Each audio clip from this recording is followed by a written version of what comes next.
I haven't seen this, but I'm being told she really could have gotten this man killed. And off of just that description, I'm gonna press play on it. And let me actually read you the little caption I'm giving. It's saying, she didn't believe that he lived in his own house and went running down the street screaming for help. Huh? Let's see. Knock on the doorbell. Ring doorbell. We need you.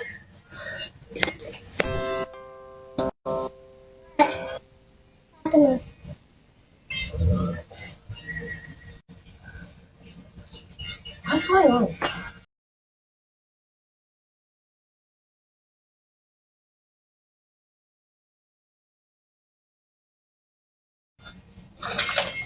Do you live here? Yeah. You do? Please don't let it be so. Don't tell me she's at his house with her 2 kids, her 2 children, accusing him of not owning or living in his own house off of the 30 seconds I just watched in the caption. That's what I'm understanding. If so, it's about to get wicked. Papa. I don't believe that. What? I don't believe that. So what are you doing here? Rory, come on. Rory, come on. Hey. What? Is she going to the backyard? Why did they leave the stroller?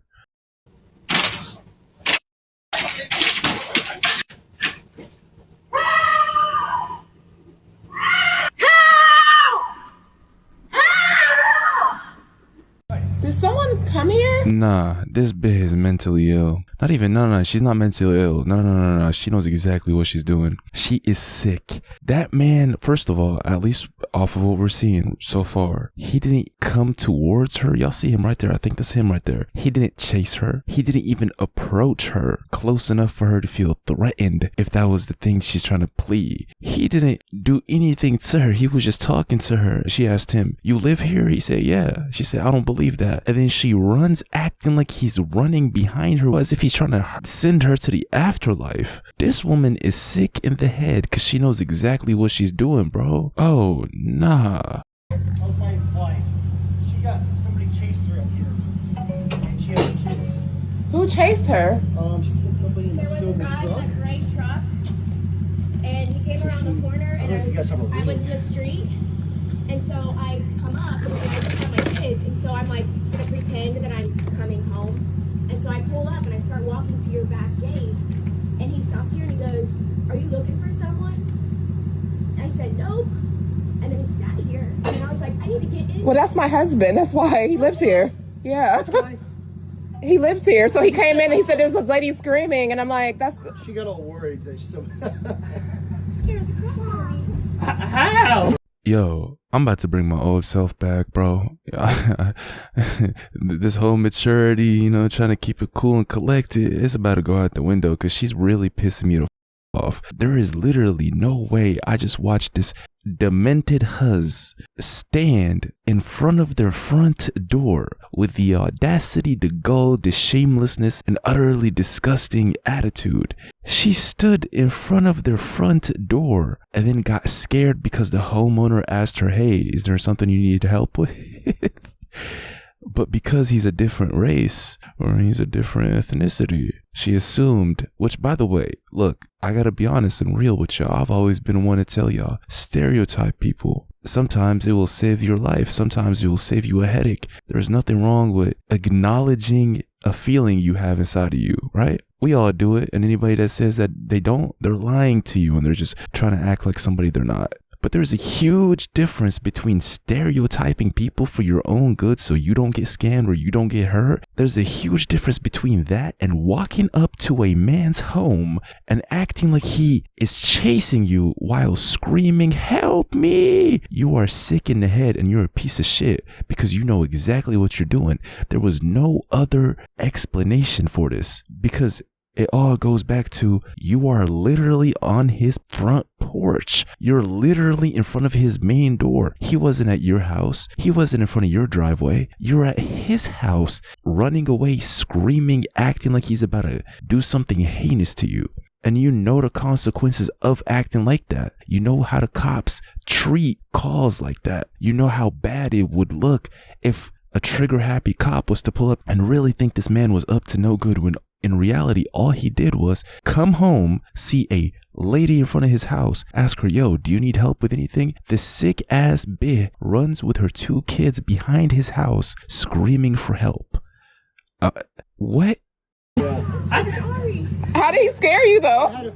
I just seen her in the driveway and I was like, are you looking for somebody? Because I was pulling up out And I home. saw someone walking in our driveway too, and I'm like, why is someone walking in our driveway? Well, I'm sorry. All right, sorry. What? I don't. She said that someone was following her. So you were walking from there? You came this way, didn't you? No, I came down this street right here. Yeah. And I was riding slow because I'm looking at our Christmas lights. Well, you just have to understand my point of view. Being by myself with 2 kids, I just saw a car coming. Yo, you were literally at his door with your own 2 kids. You chose to do that. These people don't know you. They did not invite you to stand in front of their front door. Matter of fact, the video started with your child pressing on the Ring doorbell. You willingly and consciously put yourself in front of their home. What are you talking about? This is sick. This is why every single one of y'all needs a doorbell camera. I don't give a shit if you're broke, but still don't do that, but get you one, please. Because if it wasn't for this camera, he would not be able to prove how sick this woman is. Unless there's a completely different side of this that I'm not understanding. It doesn't seem that way though. And so I was like, oh, it scared me. And so I just pulled up here. And I kept thinking, this could be his house. But you didn't say, this is my home. You just said, are you looking? And I was like, I did. When you was on the porch, you asked me, did I live here? I said, yeah. And you said, no, you don't. And you said, I don't think you do. Exactly. Obviously, you could tell that I was really caught off guard. Like, No one gives a shit how you're feeling, you demented goblin. We care about the fact that you just played a victim in such a way where you really could have gotten this man hurt, if not killed. I'm pulling in my, it's like I'm pulling in my house. Like, this neighborhood is probably one of the best neighborhoods in Ohio. It is. You don't have to worry about stuff like that. Well, I'm very sorry. I really hope that you're not upset with me. Come on, baby, go in the house. Let's go. You told me that I didn't. You said you didn't think I live here. It was the way that you were talking. I was so caught off guard. I'm so sorry. Y'all remember how I told y'all, you make it in life, you got enough to buy a house outright cash, right? Listen to your boy, and I hope a lot of y'all make it in life, bro. If not all of y'all, especially if you rock with me. But when y'all get to that level, and when I get to that level as well, we will not be living in neighborhoods. Why? Because imagine dropping $300,000, $400,000, $500,000 on a house just to be cursed with this kind of neighbor. Just to be cursed with a shitty ass neighbor that makes living in this brand new house of yours almost insufferable. Your neighbors do matter, bro. You could be lucky and blessed to have some cool ass neighbors you actually enjoy living next to, but your community does matter, especially if it's going to be a place. I mean, I assume if you're buying a house, it's going to be your house. That's the place you're going to raise your kids. That's the place you're going to be for the next decades. You want that to be your home. So one of my biggest fears is buying a house, spending all that money, buying all that furniture, maybe buying a second one right next to it for the second wife, doing all of that to try to set yourself up for life just to have some dog shit snitch weirdo neighbors. That's scary to me. Anyways, before I say anything else, because I was about to break that down further, let me show you her Facebook live. So she just went live, and by the way, this is very recent. I don't know if I'm gonna drop this tonight or tomorrow. I'm recording this at 2 a.m. so we'll see, but she just went live a few hours ago because of this. Let's see what she has to say. Everybody here on Facebook, I'll give it a quick second for any of you guys that want to jump on, but I just want to come on here and address what's going around right now, because it's pretty messy.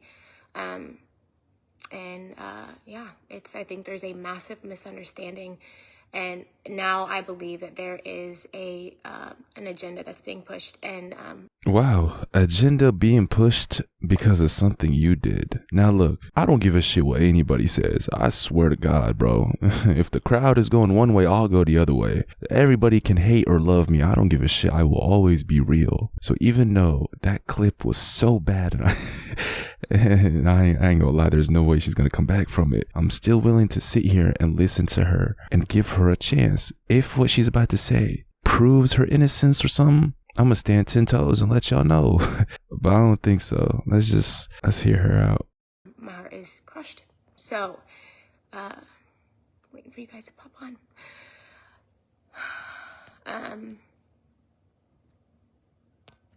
Okay. I just went live on my Instagram. So if you guys jumping on, I'm just sharing the same thing here too as well.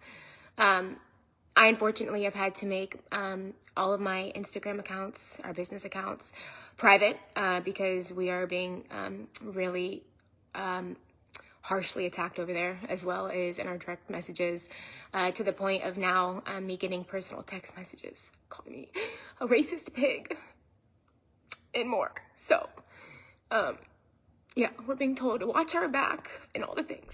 We don't give a shit about the tears, bro. When you address something like this, bring out your honesty and your integrity if you have any. But off of the fact that you played victim in such a way that was so dangerous and so scary for a man to face that kind of victim play, you were literally running away, screaming, "Help!" as if someone was graping you, God forbid. When you're addressing that kind of behavior that was caught in 4K, you don't sit here and cry. You bring out honesty and integrity, which I haven't heard any yet. All I'm seeing is the same thing, playing the victim card. It seems like she's really good at it, and she's been using it for all kinds of situations whenever consequences head her way.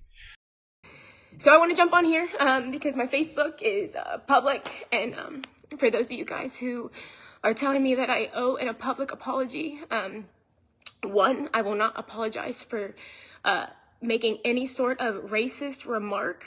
I am the furthest thing from a racist. I will, however, apologize that my expression could ever. Hey, to all my guys, bro, we don't really cry that much, right? But and to all the girls, like, do y'all cry without tears, like, coming out your eyes? I don't know, that's new to me. Like, she's crying, but she's not crying. I hear the noise, the facial expression, but there's no tears. Come across in such a way, or that somebody could think something of that nature of myself and my family. So, long story short, I need to give the context because there's a lot of y'all who are, I'm sure, coming to my page right now, not knowing. JB's coming down. Hold on. He says, "This is my house." And I said, "I don't think that it is." And at that point, the only reason that I said that was because truly the awkward encounter of slowing up behind me, talking to us multiple times. I'm in this frantic state. It's late at night. I got my kids, my 2 babies. The lady at the door is not answering. There's no other homes that are well established. I mean, there's construction. It's a corner house. I'm just thinking, oh my gosh, I'm on the front porch. This truck literally is halfway up the driveway. And I was like, my radar was like, nope, I don't think that this is your house. And so I said, I don't believe that this is your house. And so I'm starting to unbuckle Cash, and I grab and I freak. I go, "Rory, run." And so I take off the porch and I literally run as fast as I can, screaming at the top of my lung. I'm getting all these messages, I'm so sorry. Screaming at the top of my lung. I have never, ever, ever screamed the way that I screamed. Lady, that man did not get out the car. That man gave you 0 indications that he was physically coming to run after you and kill you or hurt you. He simply asked you a question because you were on his property. He asked you if you needed help and let you know that that was his house. You said, "I don't think so." Do I really have to sit here and break this down again? It's crazy to me. I mean, I understand what she's trying to say here, but you're still in the wrong. And the fact that you lack the self-awareness to realize that what you did is wrong is honestly astonishing. And I understand women being scared of strangers and all that. You should be. But obviously not when you're in front of somebody. I'm not going to sit here and repeat what I said, bro. And I'm running through the front yards of everybody, praying that the Ring doorbell would capture us. Finally, to get to a woman's house, I'm bang on the door. And at this point, I'm dialing 911, and I said, can I please come in? And the woman said, yes, come in. And so I'm staying there, I'm talking to the sheriff. She didn't say he's chasing her. She's doing all this extra movie shit that she watches in all these shows and whatever. She's doing all of this extra behavior of playing a victim when no one is chasing after her. It's like you running down the street because you think a ghost is chasing you. That man didn't even step out of his car. What the hell is she talking about? And I, more than anything, I was not looking for him to come to my rescue at this point. My husband was going to come. I'm in this woman's house. The door is closed. And I told the man, he said, do I need to come out? And I just said, no. I said, I was just calling to let you know that this just happened. My husband's going to come get me. And, he says, he asked me if I wanted him to come out, and I said no. And so the woman then, I was at her house, she literally asked me and said, she said, I don't know how to ask this. She goes, but was it a black man? Because she goes, it's a black family that lives there. And I said, no, I believe that this is a white man. He was a white man in a truck, a young white man is what I said. And she said, okay. She goes, because that's a black family that lives there. And I said, no, I don't think that it was a black man. And then when my husband got there, I stood out front, and we're still trying to get the Ring doorbell footage of me talking to my husband. But he asked me again, he said, what house was it? And I said, it was this house right here. And he goes, are you sure it wasn't a black guy? He goes, because that's a black family. And I said, no, I don't believe that it was a black man. And so we get in the car and we go to pick up the stroller. And I'm not gonna lie, I'm not gonna sit here and listen to no goddamn 10 minutes of this. I'm gonna put this shit on max speed, listen to probably 20 more seconds and hop off, because like I said, I'm trying to be fair here, bro, and show y'all the two sides of the story. It still looks so bad, bro, so bad. But me being mature spirit 2025, bro, I'm gonna give you out of two sides. But we've heard her talk for 2 minutes and she's, hold on. I've said this a million times, I have never felt the fear that I had even just pulling up in front of the house when John opened the door to get out of the truck. The amount of I've never went into like fight or flight like that before. And so he gets out of the car and he goes up to the woman's house, and a woman comes out onto the front porch and she says something along the lines like, did you forget something or did you leave something? And John laughs and he's like, yes, we did. I'm so sorry. And I get out of the car and I walk up to the woman, and I could not tell her fast enough what had happened. She walks out on the porch and I jump out of the car and I said, oh my gosh, yes, there was a man. Like John was the one that said a man was following her, chasing her, following her is what I said. I use word chasing, following me. And so she said, I jumped out of the car and I said, I'm so sorry. I said, literally, I was pretending that your house was my house. I was walking up the driveway, and then I was like turning in. I was pretending that it was yours. And she goes, yeah, that was my husband. And so he ends up coming out and he's like, I told you this was my house. And at that point, I literally started, I said, okay, so that makes a little bit more sense as to why she was on their front porch. And this is why regardless of what happens, I'm going to give you all the two sides. He was driving his truck home slowly. And the reason why he was driving slowly is because he was looking at the lights he had installed on his home. She was walking down a sidewalk and she saw that he was driving slowly. So she freaked out and thought that was somebody, trying to hurt her or whatever. So she walks to his front porch. And that's why her kid was pressing on the Ring doorbell. And he asks her, and that's where the video starts. That gives us a little bit more context as to what caused her to be on his front porch in the first place. Sorry. I said, I am so sorry. And I told him, I said, I'm so sorry. And then, I said, this is your house. That was my word. I said, I'm so sorry. I said, this is your house. I said, I truly kept thinking, like, maybe this is his house. Maybe this is his house. And he said, well, I told you this was your house. And I said, you have to understand. I said, I'm so sorry. I said, it was such an awkward encounter. I said, the truck was like starting to slow behind me, and I'm out here with my little girl and my son. And I said, I'm a mom, and it was dark. And he said, but I told you that this was my house. He says, I was driving slow because I was looking at my Christmas lights. And once again, I said, I am so sorry. And they truly, they did not take my apology. And that night, I went home. And so if you guys saw on Instagram, I shared the story twice. The only reason that I shared the story is because I was heartbroken and it was a really scary night. I've always shared everything on Instagram. And so that night after that whole incident happened, I literally was sitting on the steps first of all, and John kept trying to talk to me. I kept telling him I was so sorry. And I have never, just the panic. I literally could not come down from this fight or flight. From the time that I was at the woman's house to literally 30 seconds later, telling the woman that I was just followed to the man stepping out on the front porch and it being his house. It was like all of these different emotions. And so I'm sitting at home, literally having this meltdown. And I kept telling John I was so sorry. I felt really stupid. And, so on the way home, I forgot to say that the cop was driving around our neighborhood, and I think I'm sorry. The cop was driving around our neighborhood, and I stopped him. We stopped him, and I jumped over, rolled the window down, and I said, I am so sorry. I said, I'm so sorry. I said, it was his house. It was a misunderstanding. I'm so sorry. He was like, it's okay. I'm glad everything's fine. I was like, yes, it's fine. So I ended up, we went home. And that night, when I got home, I had tears, and I was making a cup of coffee. And if you guys know me, I put everything on Instagram. I talk all the time. It wasn't an innocent mistake. I felt really stupid. I absolutely was crushed I felt like they thought I was stupid. I already felt stupid. I truly felt stupid. like I said to them on the porch, like I kept thinking like maybe this is his house, and then like I'm running and screaming at the top of my lungs. And so yeah, like I felt dumb for sure. So I went on Instagram in my story. I still have it archived, and I like have tears. And I'm making a cup of coffee, and I said, I was like, man, you like talk about a night. I'm like, man, my night just completely took a left turn, and I was like, super scared. I was about to fill you guys in later. So. Oh my God, there's like 30 more minutes of this. I'm not watching all that, but I gave y'all enough context to be fair, right? So let me know what y'all think about that. That's just an insane situation to have to encounter, but it does make a little bit more sense as to why she freaked out. In my mind, that freak out is still a little crazy, because if he was to give her an indication that he was about to chase her down, about to get out of his car and chase her, then I would sit here and tell y'all her reaction is justified. I don't care what nobody says. But that's not what happened here. That man did not give her any indication that he was going to chase her. He literally just asked her, hey, do you need help? This is my house. That's all he did. And it caused her to run across the entire damn street, screaming help, as if Satan himself was marching her down. That's not just an overreaction. That is an insane reaction to something like that. But I'm going to leave that up into you guys' hands. So speak to me in the comments. With that being said, good night.